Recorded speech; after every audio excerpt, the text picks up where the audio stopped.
Saudara, seluruh dokumen yang dibutuhkan 166 calon jemaah haji asal Kabupaten Pidijaya untuk kelancaran perjalanan ke Tanah Suci telah tuntas dilakukan. Para calon jemaah haji tersebut direncanakan berangkat pada 25 Mei mendatang. Calon jemaah haji asal Kabupaten Pidijaya pada tahun ini berjumlah 61 orang laki-laki dan 144 perempuan. Satu di antaranya merupakan tenaga kelompok bimbingan ibadah haji dan umroh. Kepala Kantor Kementerian Agama Kabupaten Pidijaya Mulyadi menyebutkan, calon jemaah haji asal Kabupaten Pidijaya tergabung dalam kloter 5 yang akan berangkat bersama 4 kabupaten kota lainnya.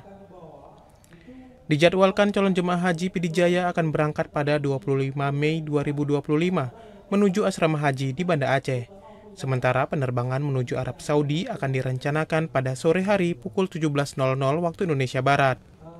Selain itu, Mulyadi juga menyebutkan mulai tanggal 21 April, para calon jemaah akan melakukan pembekalan manasik haji.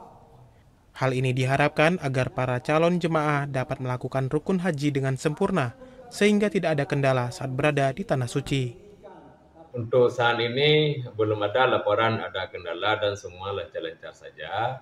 Dan juga perlu kami tambahkan informasi bahwa Kabupaten Pidijaya juga akan melaksanakan manasik tingkat kabupaten nanti pada tanggal 21